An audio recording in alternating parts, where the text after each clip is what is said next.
1994లో షిరిడీ వచ్చిన తర్వాత తనకు బాబా ఇచ్చిన ప్రొఫెషన్ చిన్నపిల్లల డాక్టర్గా సంస్థానం నడిపే శ్రీ సాయినాథ్ ఆసుపత్రిలో సేవలు అందించాలని అనుకున్నారు.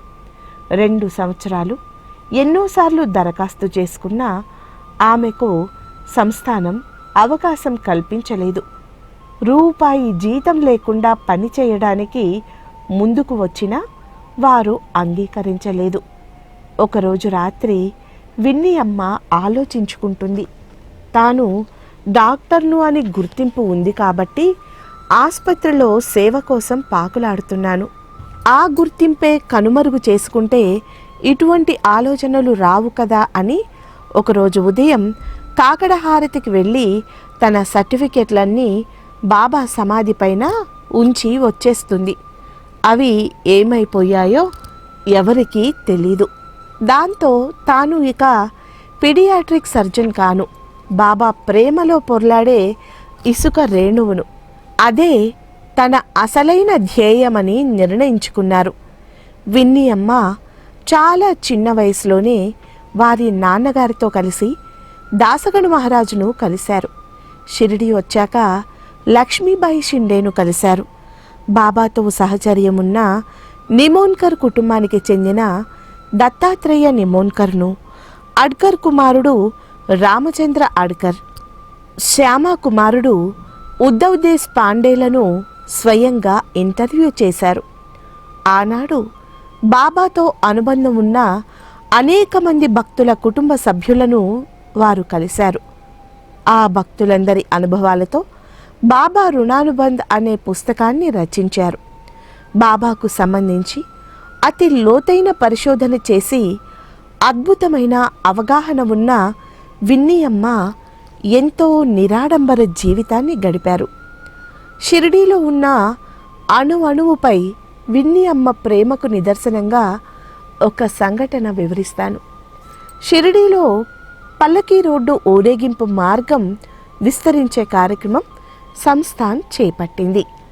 భిక్షకు వెళ్లే మార్గంలో ఒక బండరాయిపై బాబా నిల్చొని భిక్షాపాత్రలోని కొంత ఆహారాన్ని పక్షులకు వేసేవారు. అలా కొన్ని సంవత్సరాల పాటు బాబా ఆ బండరాయిపై నిల్చోవడంతో రాయి మైనంగా మారి బాబా పాదముద్రలు తనపై వేసుకుంది.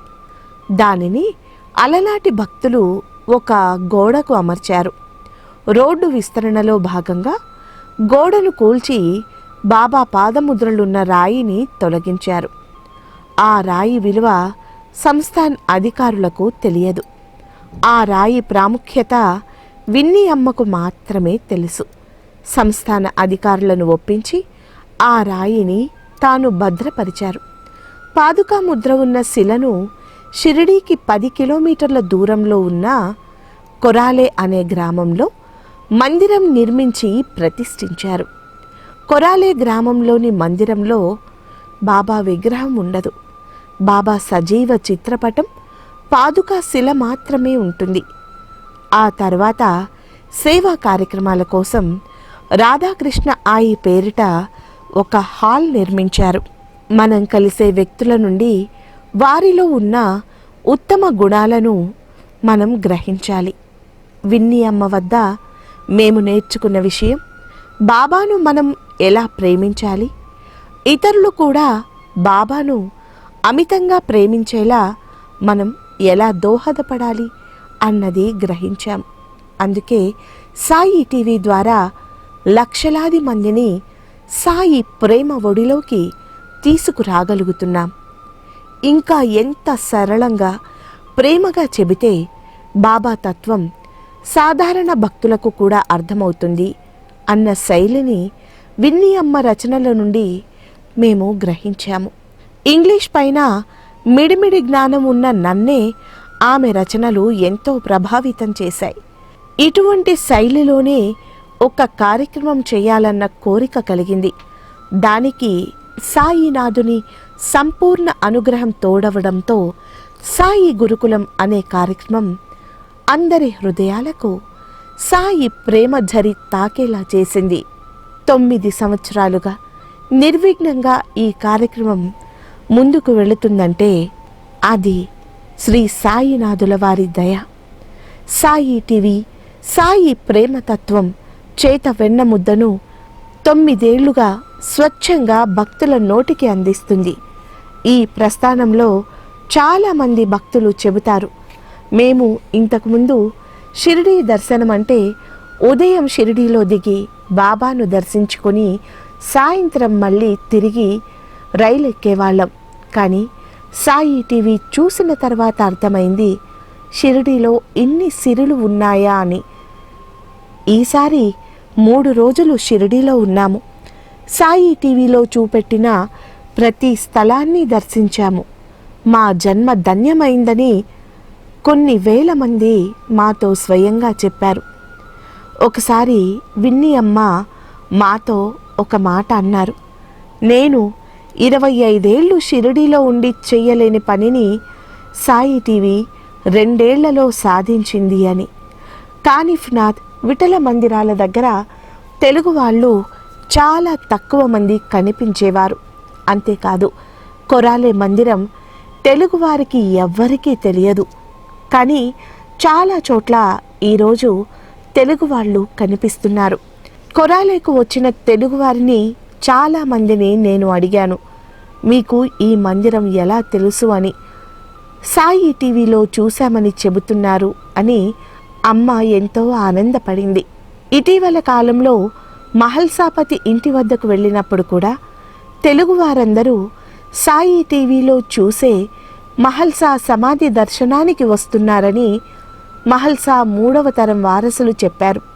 షిరిడీలో ఉన్న అణువణువును ప్రజెంట్ చేయడానికి మాకు విన్ని అమ్మ ఇచ్చిన ప్రోత్సాహం చాలా గొప్పది. అంతే కదా, మనకి ఎవరికి తెలుసు కుశాల్ చంద్ గృహం, నానాసాహెబ్ డెంగ్లే గృహం, అంతెందుకు షిరిడీలో ఉన్న భక్తుల గృహాలు ఎవరికి తెలుసు. బాబా ప్రేమను ఆస్వాదించడమే లక్ష్యంగా ఆమె జీవనం షిరిడీలో సాగింది. షిరిడీకి వచ్చిన తొలినాళ్లలో అద్దె ఇంట్లో ఉన్న విన్ని అమ్మ బాబా నిత్యం నిన్ను సులువుగా దర్శించుకునేందుకు వీలుగా ఒక గృహాన్ని అనుగ్రహించమని వేడుకున్నారు. సమాధి మందిరానికి అతి సమీపంలో ఒక ఫ్లాట్ కొనుగోలు చేసి అక్కడే స్థిర నివాసం ఏర్పాటు చేసుకున్నారు. 2008 తర్వాత షిరిడీలో భక్తజన సందోహం పెరగడంతో ఆమె సమాధి మందిర దర్శనానికి చాలా అరుదుగా వెళ్ళేవారు. కానీ షిరిడీలో తన పరిక్రమణ మాత్రం ఆగలేదు. ప్రతిరోజు ఉదయం 8 గంటలకు లిఫ్ట్ లేని తన 3 అంతస్తుల భవనం దిగి భిక్షాగృహాలు, ద్వారకామాయి, చావడి, ఖండోబా అన్నీ తిరిగి మధ్యాహ్నం ఇంటికి చేరుకునేవారు. కరోనాకు ముందు కూడా 70 ఏళ్ల వయసులో తన ఇంటికి ఎవరు వచ్చినా షిరిడీలో అన్ని ప్రదేశాలను కాలినడకన తిరిగి చూపించేవారు. తాను బాబాను అడిగినట్లే ఎప్పుడు పడితే అప్పుడు బాబాను దర్శించుకునే అవకాశం కల్పించారు. విన్ని అమ్మ బెడ్రూమ్ కిటికీలో నుండి చూస్తే సమాధి మందిర గోపురం అత్యంత చేరువలో ఉంటుంది. ఏ అర్ధరాత్రి మెలకువ వచ్చినా కిటికీ వద్ద కుర్చీ వేసుకొని గోపురాన్ని తీక్షణంగా చూస్తూ కూర్చునేవారు విన్ని అమ్మ. కొత్తగా చూసేవారికి ఆమె పిచ్చిపట్టి తిరుగుతుందన్న భావన కలుగుతుంది. కానీ మాలాంటి వారికి నడిచే సాయి విజ్ఞాన శకటం అమ్మ. ఎవరైనా అవగాహన లేకుండా మాట్లాడితే మొహమాటం లేకుండా చివాట్లు పెడుతుంది. సాయి పట్ల ప్రేమగా మాట్లాడిన వారికి ముద్దులిస్తుంది. ఆమెకు బాబా పట్ల ఉన్న ప్రేమ అక్షరాలకు అందదు. విన్ని అమ్మ కేవలం మాటలకు రాతలకే పరిమితం కాలేదు. షిరిడీ చుట్టుపక్కల గ్రామాల్లో కంటి చూపు సమస్యతో బాధపడే వారికి వందల సంఖ్యలో శస్త్రచికిత్సలు చేయించింది. 1998 నుండి 2010 వరకు విపరీతమైన కరువు పరిస్థితుల్లో చాలామందికి రొట్టె, పప్పు అందించారు. ఎవరికైనా అనారోగ్యంగా ఉంటే బాబా మీకోసమే సాయినాథ్ హాస్పిటల్ కట్టించారు, అక్కడికి వెళ్ళండని పంపించేవారు. ఆడపిల్లలు 10వ తరగతి తర్వాత చదువు మానేస్తే అలాంటి వారిని ఉన్నత చదువుల కోసం ప్రోత్సహించేవారు. సాయిబాబా మీ బిడ్డల భవిష్యత్ కోసమే తన సంస్థానం డబ్బులతో ఐటీఐ, పాలిటెక్నిక్, జూనియర్ కాలేజ్ నడుపుతున్నారు, వెళ్ళి చదువుకోండని ప్రేరేపించేవారు. ఇలా అనేక మంది పిల్లలకు బంగారు భవిష్యత్కు దారి చూపారు. బాబాను పరిపూర్ణంగా ప్రేమించేవారి మనస్సు, ఔదార్యం ఎలా ఉంటుంది అనడానికి నేను స్వయంగా చూసిన ఒక సంఘటన చెబుతాను. విన్నీ అమ్మతో కలిసి కొరాలే మందిరానికి వెళ్ళినప్పుడు గేటు వద్ద ఉన్న ఆవు వద్దకు వెళ్ళి అమ్మ ప్రేమగా పలకరిస్తోంది. ఎవరికైనా జంతువులంటే ప్రేమ ఉంటుంది కదా అనుకున్నాము. ఆ ఆవు పేరు లక్ష్మి. పుట్టుకతోనే చూపు లేదు. అది విన్నీ అమ్మ చేతి స్పర్శను గుర్తిస్తుంది. అమ్మ వచ్చి గడ్డి పెడితేనే తింటుంది. విన్నీ అమ్మ ఆవు వద్దకు వెళ్ళి లక్ష్మి అని పిలవగానే అంబా అని అది అరిస్తే నా ప్రాణం జలధరించింది. బాబాను ప్రేమించే హృదయాలు ఏ జీవినైనా ప్రేమిస్తారని నేను అర్థం చేసుకున్నాను. సాయిబాబా మార్గంలో చాలామంది చాలా మాటలు చెబుతారు. సేవ కోసం అనేక లక్ష్యాలు ఎంచుకుంటాము. విన్నీ అమ్మ సేవా మార్గం వినూత్నం. ఏ లక్ష్యాలు పెట్టుకోలేదు. తాను చేయదలిచినవి నిరాడంబరంగా చేశారు. షిరిడీ వచ్చిన తొలినాళ్లలో డాక్టర్గా సంస్థాన ఆసుపత్రిలో సేవ చేయాలనుకున్నారు. అమెరికాలో టాప్ 10 పీడియాట్రిస్టులలో విన్నీ అమ్మ ఒకరు. ఆమెను తిరస్కరించడానికి కారణాలేవీ లేవు. అయినా సంస్థాన అధికారులు ఆమెకు అవకాశం ఇవ్వలేదు. వాస్తవానికి ఇది బాబా నిర్ణయమే. ఆమె డాక్టర్గా విధుల్లో చేరితే నా బిడ్డ ఆ పనుల్లోనే మునిగిపోతుంది, నీవు చేయాల్సిన పని మరొకటి ఉందని డాక్టర్గా ఆ సేవకు అవకాశం ఇవ్వలేదు. తన వృత్తి పట్ల పూర్తి విరక్తిని కలిగించి సాయి ప్రేమ అన్వేషణ పైన మక్కువ కలిగేలా చేశారు. బాబా ప్రేమ అన్వేషణలో పడ్డ విన్నీ అమ్మకు ఏనాడూ తన కుటుంబం పట్ల ఆపేక్ష కలగలేదు. షిరిడి వీధుల్లో బాబా ఫోటోలు అమ్ముకునే పిల్లవాడు ఒకరు ప్రతిరోజు విన్నీ అమ్మతో వీధులన్నీ తిరిగేవాడు. ఆ పిల్లవాడినే పెంచి పెద్ద చేసి తనకు తోడుగా పెట్టుకున్నారు. కంటి చూపు లేని ఆవునే ప్రేమించే గుణమున్న విన్నీ అమ్మ అందరితోనూ ప్రేమగా వ్యవహరించేవారు. తన గుమ్మం వద్దకు ఎవ్వరు వచ్చినా ఎటువంటి భేదభావం చూపక ప్రేమతో పలకరించేవారు. బాబా పట్ల స్వచ్ఛమైన ప్రేమ కలిగిన విన్నీ అమ్మ లాంటి వారిని ఆదర్శంగా తీసుకోవాలి. కానీ చాలామంది కాషాయం కట్టి నామాలు పెట్టిన వారినే ఆదర్శంగా తీసుకుంటారు. నిరాడంబరంగా నిశ్శబ్దంగా బాబా ప్రేమను ఆస్వాదించి అందరికీ పంచేవారు అరుదుగా ఉంటారు.